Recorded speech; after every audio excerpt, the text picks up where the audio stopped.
Hello everyone, this is General Hand Grenade. Welcome to my war room in Prince George, British Columbia. Today's video we are going to be looking at carriers, and we're going to look at them for a couple of reasons. One, I want to show you some new carriers. They're not new, I mean they were from World War II, right? But I mean new that are going to be on the market really soon. But also I've noticed a lot lately online where people are a little bit confused about some of the rules regarding carriers, and also I'm getting some questions, people texting me or calling me and asking me some questions about how carriers work, like everybody knows how they sail and everything, but there's some finicky things about carriers, as there is with a lot of units, right? Like especially transports. I mean, transports are some of the things can get pretty complicated pretty quickly. But anyway, we're going to look at carriers today, and specifically we're going to look at the Japanese carrier fleet, and you'll see why in a minute. So this first carrier that you're looking at, this is the Shinano, and you probably all recognize this one. This is the Axis and Allies, right? That's the one that we all know and love and we've been using. So this is out of the 1940 game, and it was the Shinano class, and it was laid down in 1944. So it was kind of funny, like this is be the newest carrier that I have, but it's actually the oldest one when you really look at it. So anyway, let's get that one out of the way. I don't use that one anymore. So let's just move over this way a bit, and you see these two. Now these are carriers that have been available for quite a while from historical board gaming, and they're plastic carriers. Like you can buy them 5 for whatever it is, I don't know what the price is, 3 something now. So the first one here you might recognize, that's the escort carrier that they have, and that's the Ryuho class, and it was laid down in 1931, and you carry one plane on this, so either a fighter or a tactical bomber or a jet bomber, right? And then they had 2 plastic fleet carriers also that you could buy. This one is the Unryu. Here, I'll just show you how it's spelled here. The Unryu there. And you could buy 5 of these, or they had 5 Kaga class, but I've got a different Kaga class one that I'll show you. It's a little nicer than the plastic ones that you can buy, although not much. I mean, HBG's plastic pieces are pretty nice, right? So this one, the Ryuho, the escort carrier, was laid down in 1931, and the Unryu was laid down in 1943. Anyway, so let's move on. This is the new ones right here. Take a look at these babies here. Doug's been talking about putting out the Midway game pretty soon, and these are the 4 carriers that were at Midway, and these are 4 3D printed carriers. I've had them for a little while now, just because Doug's a good friend of mine, and he sent me some of these. I requested them and he sent them, and that game is going to be out any second now. I thought it was going to be out this week, but maybe next week, and I don't know, maybe the week after, but it's going to be out very soon. Anyway, let me just tell you about those carriers. So let's just go from left to right over here. So on the left side, that's the Akagi, and that was laid down in 1925. I love the detail on these things. Like he did a really nice job on these carriers. I'll just give you both sides of them. The decks are pretty nice on them. So anyway, that's the one, and you'll be able to buy these pretty soon. I'm not sure how he's going to sell them, like if they're all going to be a set of all the Japanese pieces, and then you can buy them later, or if you can only buy them with Midway or whatever. We'll see when they come out, right? Like that's up to him. Anyway, the next one there, this is probably my favorite one here. This is the Kaga, or Kaga, however you want to pronounce it. I love this carrier. This is the biggest one I have. I don't know if it was the biggest one in the Japanese fleet, but it's definitely the biggest one that I have. I really like it though. It's got a lot of depth to it, a lot of detail on it. The tower there is pretty small, But yeah, like look at all the space it had on top there. I like to put those little flags on top because for me, like it's easy to pick it up, right? And without, because I mean, it's easy to pick it up right now, but when you have the planes on it, it makes it a little more difficult. Anyway, so the next one there is the Hiryu. That's and this other one here is almost identical. This one is the Soryu. So, or no, wait a minute. I think this is the Soryu here.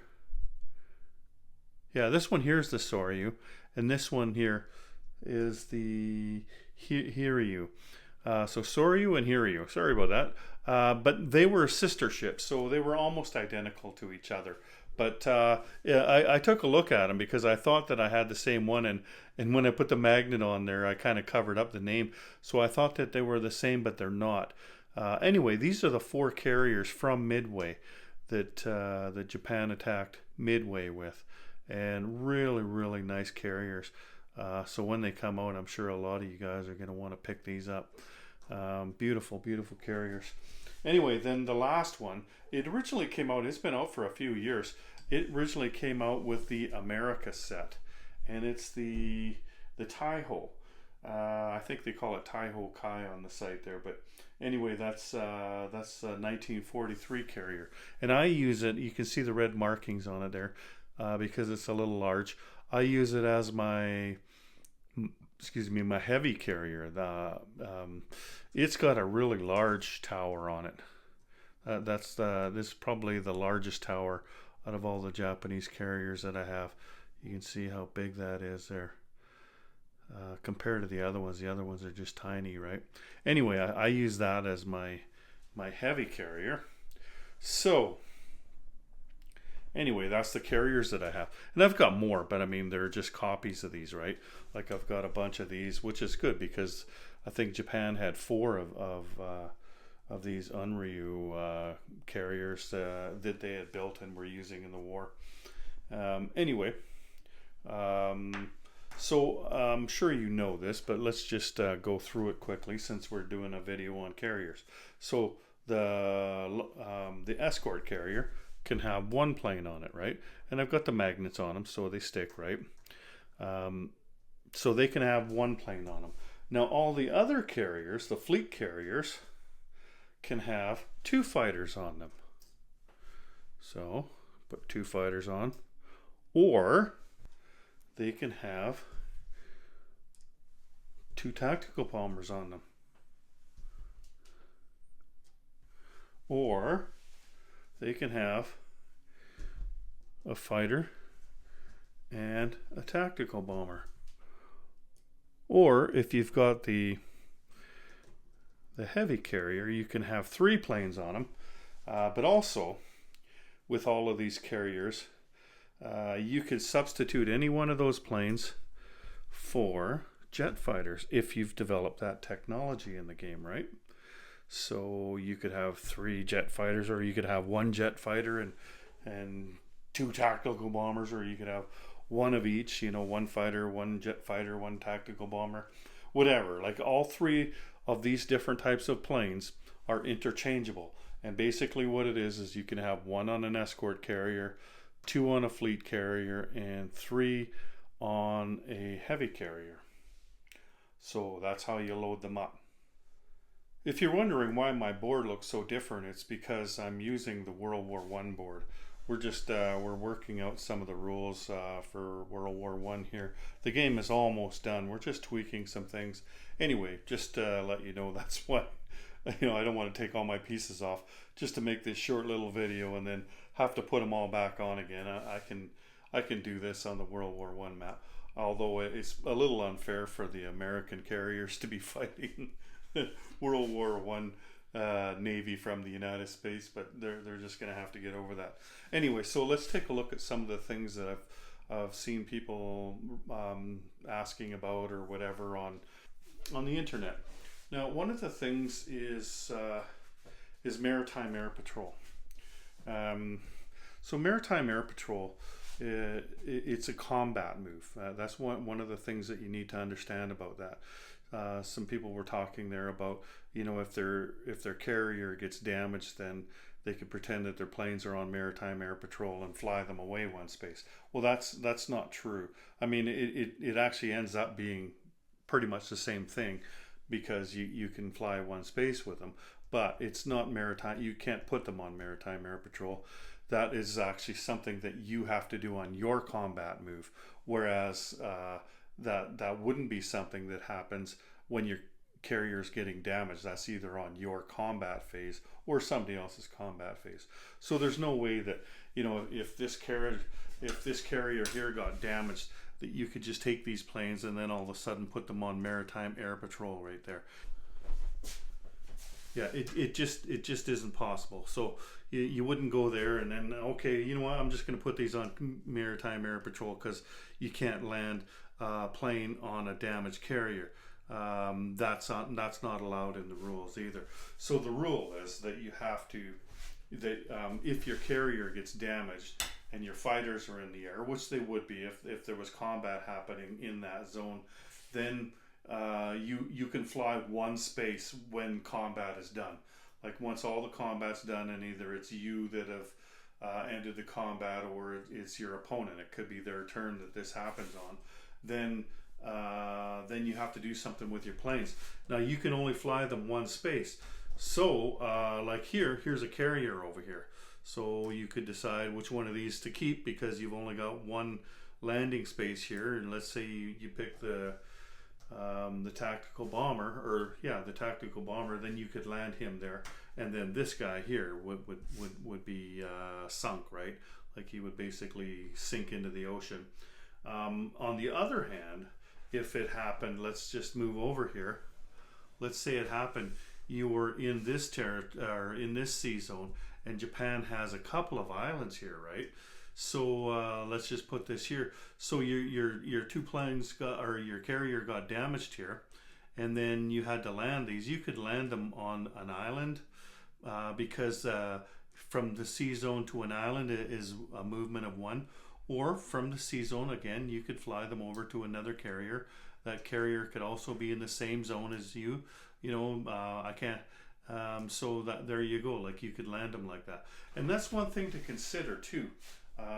Like let's say you're fighting the Americans and you both have carriers. You're better off fighting, like if you're the Japanese, you're better off fighting in a sea zone that contains a Japanese island than you are fighting in a sea zone that contains an American island. Because if their carriers get damaged, at the end of the battle they could always land them on Wake Island here, and you might not have a landing spot left. Like if you don't have another carrier to land on, then your planes might be sunk, right? But if the battle happened in this zone, then the Americans wouldn't have a place to land except for perhaps another carrier. Because like here's an island here, but it would take you 1-2 spaces to get there, and you can't go 2 spaces, you can only go 1. That's how that works. You can only go 1 space, and you can't put them on maritime air patrol. That's a combat move that happens in your combat movement phase. So let's move on to the next one. So the reason they thought that perhaps you could just go on combat air patrol is because in the rules it says that that a plane that's on a carrier can act as if it's on maritime air patrol. And but that's really, it's not something that happens, you know what I mean? It's not something that you have to take this guy out and put a chip underneath him and say, okay, this is on maritime air patrol. If he's on a carrier, he's already on maritime air patrol. You can treat him as if he is, or as if he isn't. It doesn't matter, because in maritime air patrol, I mean, you'd have to spend your turn taking him off of maritime air patrol to land him in a territory somewhere, and before you could use him again. But carrier gives you more flexibility. You don't have to land him on, or take him out and put him on maritime air patrol physically. You can just leave him on the carrier, and he is on maritime air patrol or not, depending on which way works out best for you. Okay, so the reason that that you're on Maritime Air Patrol or not is because, or they say that you are or not, is because this is not one plane. I know that it looks like one plane on one carrier, right? But this plane represents a whole squadron of planes. Just like everything else in the game, you know, like an infantry isn't one dude, right? It's like 50,000 dudes or something like that. And this plane represents a whole bunch of planes. So at all times, unless of course there was a huge storm happening or something, but at all times there would be planes flying around the carrier in that zone,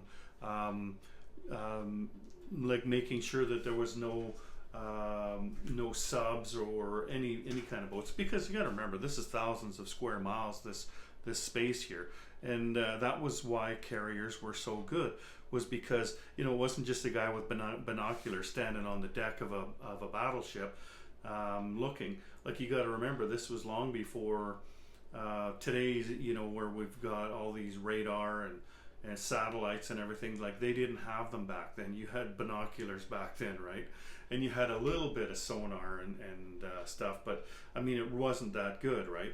So carriers kicked up the battle so much more, and they made battleships obsolete, because you could take, you didn't need all your planes, you didn't need 40 of them out there flying around, you just needed a few of them, right? And then those guys were on Maritime Air Patrol, but then the other guys weren't. And that's why you could be on Maritime Air Patrol or not. I mean, that's the whole reason right there. And so a sub can't just go through that zone there, right? You can't just go through here like that. Like, you can, but this guy actually gets to shoot at you, right? And if he misses, well, then you can keep going, right? Anyway, so that's why the rule exists, where he can be on Maritime Air Patrol or not. It's not, I know it's hard to write that in the rules, but it's not meant to be confusing. It's just meant to be, you know, that there are some planes that are in the air and some planes aren't. And a plane on a carrier is more flexible than the plane that's on the land, or that's flown off the land and is on Maritime Air Patrol. Like, there's a whole bunch of planes in there, not just a couple of them flying off the land. Anyway, so that's how it works with carriers on Maritime Air Patrol, or at least that's how it works with subs trying to get through there.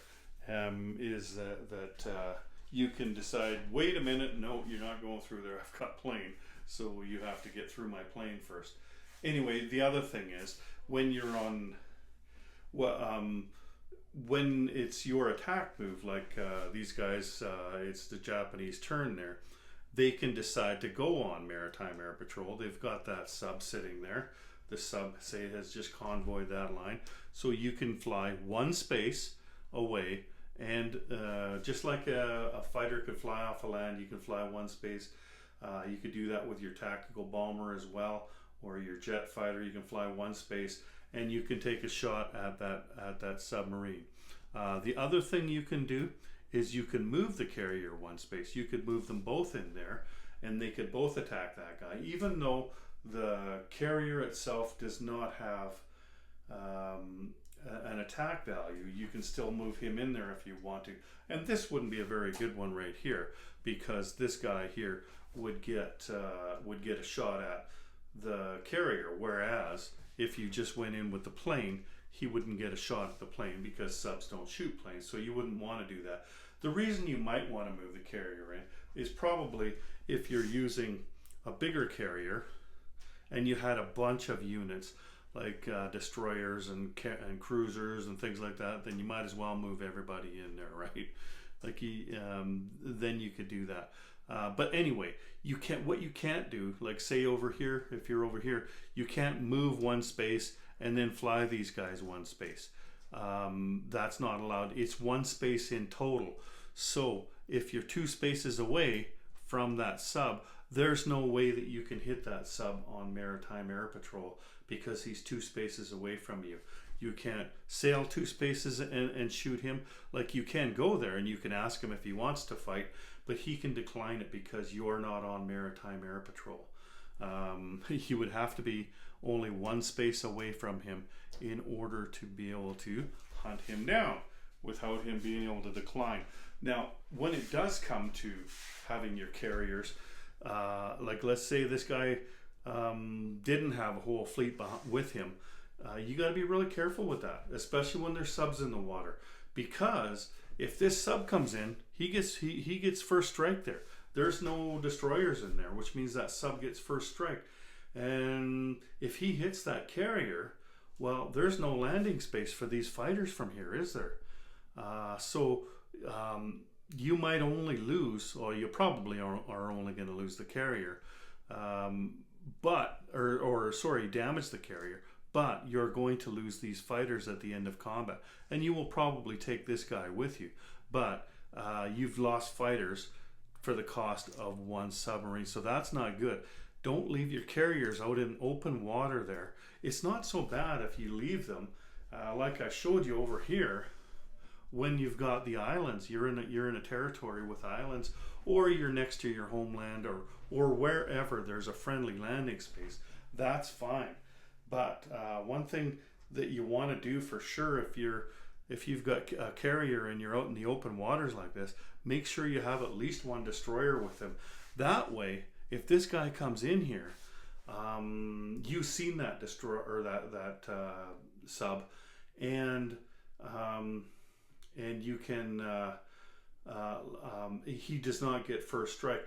The other thing is though that a submarine, if he had managed to roll a 1, and this is an attack that I would probably do if I was that sub, go in there anyway and roll at him, because if you hit a 1, then you've got target selection, so you can target this this ship in here and then these guys are going to die at the end, because your carrier is damaged and those planes will have no place to land. So carriers are vulnerable, right? That's why it's always good to be within one space of land, or have some place where you can land your, like if you had an empty carrier next to you or something like that, that works as well. It's pretty dicey when you're heading out in the waters there and you've got a plane a sub, but it only rolls at 1, but I mean that's a roll I'm gonna make every time if I can kill 2 fighters, right? Anyway, let's get to the next part. Another question that I got this week has to do with the Japanese surprise strike.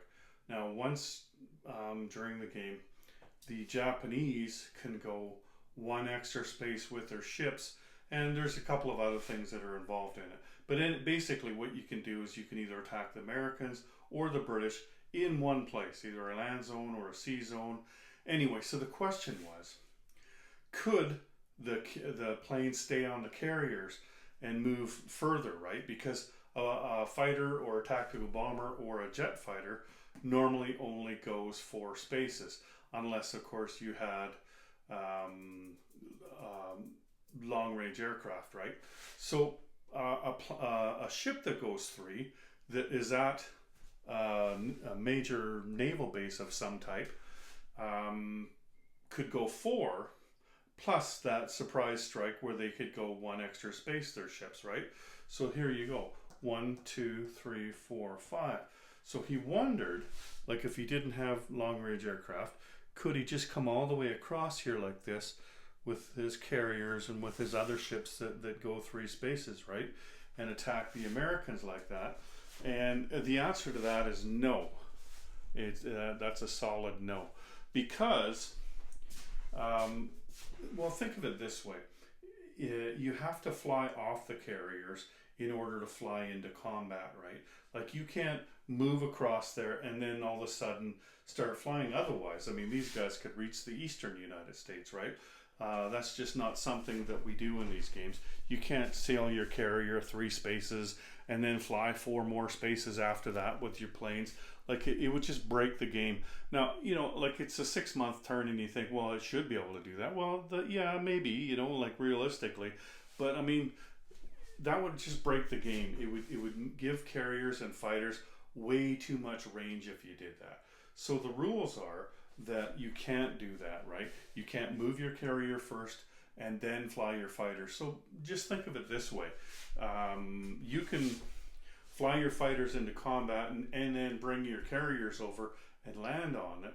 Or you could, you know, fly your fighters into combat and move your carrier somewhere else and go and land on them, or whatever. You can move your fighters and your carriers, but once your fighters, or I should say planes, once your planes are on the carrier and the carrier has started moving, then you can't fly off of it. Put it that way, okay?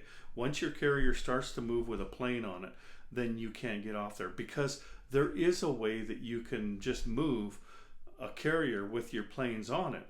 And we've talked about this rule before. Let's just pause this for a second and I'll show you something. So one of the rules that's on the books right now is that you can't fly a plane through a neutral canal. So let's say Japan is not at war with the British here, and the British own Egypt. Well, then the plane can't fly through the Suez Canal. And I'll tell you right now that rule is going to be changed by the time the next version of this game comes out. We're just going to simplify these rules a bit. But that's a rule right now in version 3. You can't fly that plane through a neutral canal. If you were at war with the British, then you could fly that plane through there. But one of the things that you can do is ships can go through a neutral canal. So you can leave your planes on the ship and you can sail the carrier through the canal. That's a legal move. And that's why he asked, you know, like, because he knew that you could sail the carrier with the planes on it. That's why he asked if he was able to do that. Like if he could just sail because his ships had a range of 5 and his planes only had a range of 4, he wondered if he could sail them over there. And like I said, the answer is no. Once your carrier starts to move with the planes on it, then the planes can't take off after that. Otherwise, that carrier could have moved through the canal and then flown 4 more spaces. You know, it goes too far when you're able to do that, right? Anyway, so that's just a couple of the questions that I wanted to answer. Plus, I wanted to show you the carriers that are going to be coming out real soon from the Midway set. And the other thing is, I wanted to tell you that we're going to do another video in our series there, Morton and I. But this time, like, we've pretty much gone through just about everything we wanted to talk about, and it was talking about the differences between version 2 of the game and version 3 of the game. And it wasn't really about rule changes. It was mostly about the type of changes, the philosophy, the why the changing, and things like that. But anyway, we're going to do at least one more video in that series. And this time we want you to participate. So in the comment section of this video, you can ask questions and Morton and I will answer them.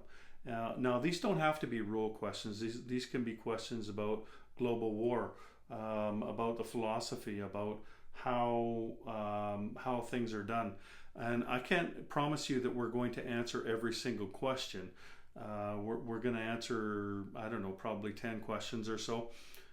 We'll see but we'll get your questions and we'll take a look at them, and then we'll do another video together and we'll answer those questions. But like I said, you can ask anything you want.